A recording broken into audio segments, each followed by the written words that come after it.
ఓం శ్రీ భద్రకాళి జ్యోతిష్యాలయం. వ్యాపారం, చదువు, ఉద్యోగం, పిల్లల్లో జ్ఞాపక శక్తి, రాజకీయం, ప్రేమ, పెళ్లి, సంతానం, భార్యాభర్తల మధ్య గొడవలు, కుటుంబ సమస్యలు, అనారోగ్య సమస్యలు, ప్రమోషన్, విదేశీ ప్రయాణం, లక్ష్మీ శాంతి, మనశ్శాంతి, భూ వివాదాలు, నరదృష్టి, నాగదోషం, చెడు దోషాలకు యంత్రాలు ఇవ్వబడును మరియు ఏ ఇతర సమస్యలకైనా పరిష్కారం చూపబడును. ముఖం చూసి జ్యోతిష్యం చెప్పబడును. వనమూలికల వైద్యం చేయబడును. గురూజీ కె శివరామరాజు గారు. Cell number 9010940499.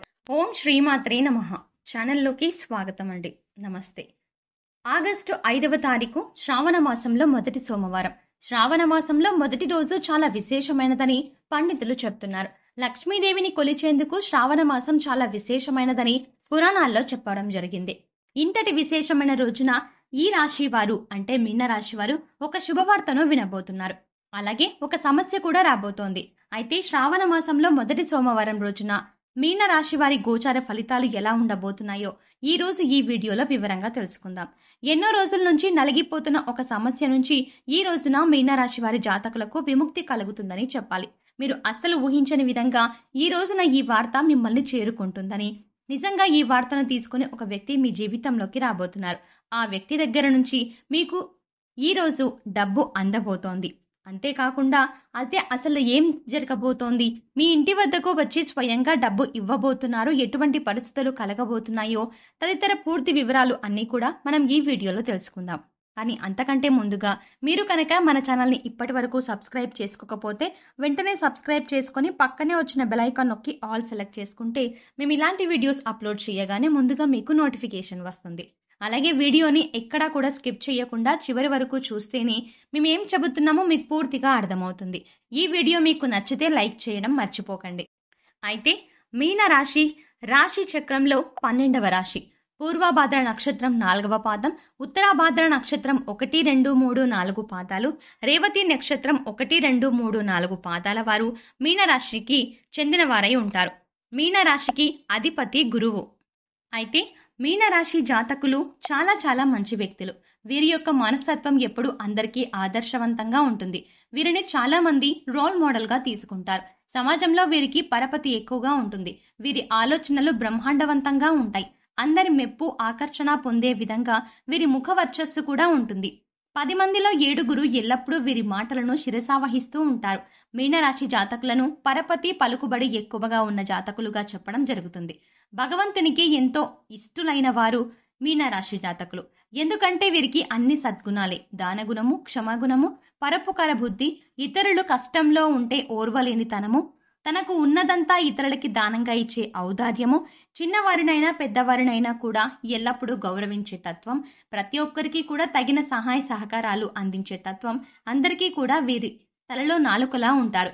మన పెద్దవారు అంటూ ఉంటారు కదండి, నోరు మంచిదైతే ఊరు మంచిదవుతుంది అని. అలాంటి మాట మీనరాశి వారికి సరిగ్గా సరిపోతుంది. ఎన్నో మంచి లక్షణాలు ఉన్న మీనరాశి వారికి ఈ రోజుల్లో సమస్యలు అధికంగా వస్తూ ఉంటాయి. వీరికి ఉన్న సలక్షణాలు వీరిని ఎన్నో విధాలుగా ఇబ్బంది పెడుతూనే ఉంటాయి. అయితే వీరికి మంచి ఎన్నోసార్లు చెడు కింద పరిణమించింది. ఎదుటివారికి సహాయం చేద్దామన్న తపన పాపాన్ని తీసుకొస్తుంది. కుటుంబంలో ఎంతో మంది వీరికి ఎదురు మాట్లాడుతూ ఉంటారు. మీరు చేసే పనుల రీత్యా కుటుంబ సభ్యులు, అందుకోసం కుటుంబ సభ్యులు వీరికి ఎల్లప్పుడూ చెబుతూనే ఉంటారు. కానీ వీరు వారి మాటలను లక్ష్య పెట్టరు. ఎల్లప్పుడూ కూడా భగవంతుని అనుగ్రహంతో వీరు అందరికీ కూడా మంచి చేద్దాం అనుకుంటారు. సాయం చేయడం వల్ల వీరికి కష్టం కలిగిన ఎవరి పాపాన వారు పోతారు అనే తత్వం ఈ రాశి జాతకుల సొంతం. అయితే ఈ రాశి జాతకులు వీరి దానగుణం కారణంగా ఒక డబ్బులకి సంబంధించినటువంటి కష్టంలో ఇరుక్కుపోతారు. అది మొండి బాకాయిగా మారిపోతుంది. వీరి అవసరానికి కూడా డబ్బు లేక ఎన్నో రోజుల నుంచి ఈ సమస్యను నెత్తిన పెట్టుకుని భుజాల మీద మోస్తూ వస్తున్నారు. ఎన్నో రకాల ఇబ్బందులు, ఆటుపోట్లు వస్తున్నాయి. కానీ వీరు డబ్బు ఇచ్చిన వాడు తిరిగి తెచ్చి ఇవ్వడం లేదు. వీరు ధనాన్ని ఇచ్చింది వారి స్నేహితులకే. వారు కష్టంలో ఉంటే చూసి ఓర్వలేక చలించిపోయి ఆర్థిక సాయం చేశారు. వీరి దగ్గర ఉన్నతనం తీసుకొని వారికి ఇచ్చినటువంటి ఎన్నో రకాల సమస్యలు వచ్చాయి. అయినా కూడా మౌనంగా భావిస్తూ భరిస్తూ వస్తున్నారు. మీరు ఎన్నిసార్లు అడిగినా కూడా మాట దాటవేయడం లాంటివి చేస్తున్నారు. కానీ మీ డబ్బులు మీకు తిరిగి ఇవ్వడం లేదు. ఆ ధనం రీత్యా అనేక రకాల సమస్యలు ఎదుర్కొంటున్నారు. మానసిక సమస్యలు, అశాంతి, అలాగే కుటుంబంలో ఎన్నో రకాల గొడవలకు దారితీస్తాయి. అయితే ఈ రోజున మీ యొక్క జీవితంలో మంచి రోజుగా చెప్పడం జరుగుతుంది. ఎందుకంటే భగవంతుని అనుగ్రహంతో మీ మొండి బకాయి వసూలవుతుంది. అనూహ్యంగా వారే మీ ఇంటికి వచ్చి మీ ధనాన్ని ఇస్తారు. అంతేకాకుండా మీ యొక్క స్నేహితులే మీ ఇంటి చెంతకు వచ్చి క్షమాపణ తెలియజేసి వారి స్వహస్తాలతో డబ్బులు మీ చేతికి అందిస్తారు. వారి తప్పు తెలుసుకొని వారే స్వయంగా వచ్చారు కాబట్టి మీరు కూడా పెద్ద మనసుతో క్షమిస్తారు. వారిని మాట తూలనాడటం కానీ అసలు చెయ్యరు. మీ యొక్క కష్టాన్ని తీర్చుకోవడానికి ఈ రోజున భగవంతుడే వారిని పంపించాడు అని మీరు ఖచ్చితంగా భగవంతునికి కృతజ్ఞతలు తెలియజేసుకుంటారు. ఈ రోజు మీ యొక్క మిత్రులతో మీరు ముచ్చట్లు కూడా పెడతారు. పాత జ్ఞాపకాలు నెమరవేసుకునే ప్రయత్నం చేస్తారు. మీ మానసిక అశాంతి తొలగిపోవడమే కాకుండా ఈ రోజు మానసికంగా చాలా సంతోషంగా ఉంటారు.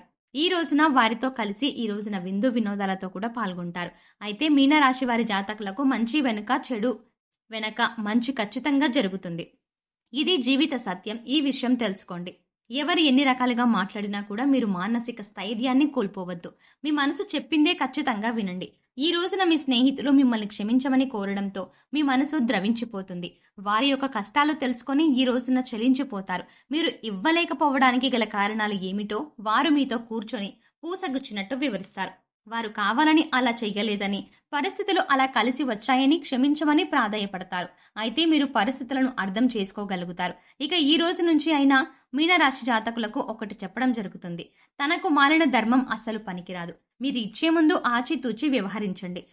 మీకు కుటుంబం ఉంది, అందులో సంతానం కూడా ఉంది. అందుచేత మీకు ఉన్నంతలో ఎంతో కొంత సహాయం చేయండి. అంతేకాని తనకు మాలిన ధర్మం అసలు పనికిరాదు. కనీసం ఈ రోజునైనా ఈ విషయాన్ని మీరు అర్థం చేసుకునే ప్రయత్నం చెయ్యండి. కుటుంబంలో ఎవరు ఏది చెప్పినా కూడా మీ సంతోషం కోసమే, అలాగే మీ మంచి కోసమే. మీరు ఎన్ని రకాలుగా ఇన్ని రోజుల నుంచి బాధపడడం వల్ల వారు మిమ్మల్ని చూడలేక మీకు ఈ మంచి మాటలు చెబుతూ ఉంటారు. వాళ్ళు కూడా ఈ విషయంలో చాలా బాధపడుతూ ఉన్నారు. ఈ విషయాన్ని మీరు అర్థం చేసుకోవాల్సిన సందర్భం ఇది అని చెప్పొచ్చు. సో చూసారు కదా ఫ్రెండ్స్, మీనరాశి జాతకులు ఆగస్టు 5వ తారీఖు శ్రావణ మాసంలో మొదటి సోమవారం నాడు మీకు ఎలా ఉండబోతోందో, ఎటువంటి ఫలితం కలగబోతోంది, ఏ శుభవార్త మిమ్మల్ని చాలా వరకు మానసిక సంతోషానికి గురి చేస్తుంది, అసలు కలలో కూడా ఊహించని ఇటువంటి సంఘటన ఆ రోజున ఎలా చోటు చేసుకోబోతోంది, దాని నుంచి మీరు ఎలా బయటపడాలి, మిమ్మల్ని మీరు ఎలా అర్థం చేసుకోవాలి అనే అంశాలను ఈ వీడియోలో మనం వివరంగా తెలుసుకున్నాం కదా. ఈ వీడియో మీకు నచ్చినట్టయితే లైక్ చేయండి. అలాగే మీ ఫ్రెండ్స్ అండ్ ఫ్యామిలీ మెంబర్స్లో మీకు తెలిసిన వారిలో కూడా ఎవరైనా మీనరాశి వారు ఉన్నట్లయితే ఖచ్చితంగా ఈ వీడియోని వారితో షేర్ చేసుకోవడం మాత్రం ఎట్టి పరిస్థితుల్లో మర్చిపోకండి. కానీ అంతకంటే ముందుగా మీరు కనుక ఇప్పటి వరకు మన ఛానల్ని ఇంకా సబ్స్క్రైబ్ చేసుకోకపోయి ఉంటే వెంటనే సబ్స్క్రైబ్ చేసుకోండి. అలాగే పక్కనే ఉన్న బెల్ ఐకాన్ని క్లిక్ చేసి అందులో ఉన్న ఆల్ అప్డేట్ని క్లిక్ చేయండి. సో పక్కనే ఉన్న బెల్ ఐకాన్ని క్లిక్ చేయండి. అలాగే అందులో ఉన్న ఆల్ అప్డేట్ని క్లిక్ చేయడం ద్వారా మేం చేసే ప్రతి వీడియో అప్డేట్ మీ మొబైల్కి నోటిఫికేషన్గా వస్తుంది. కాబట్టి ఖచ్చితంగా పక్కనే ఉన్న బెల్ ఐకాన్లో ఆల్ అప్డేట్ని క్లిక్ చేయడం మాత్రం మర్చిపోకండి. మరో చక్కటి వీడియోతో మళ్ళీ కలుద్దామండి. ఓం శ్రీమాత్రే నమః.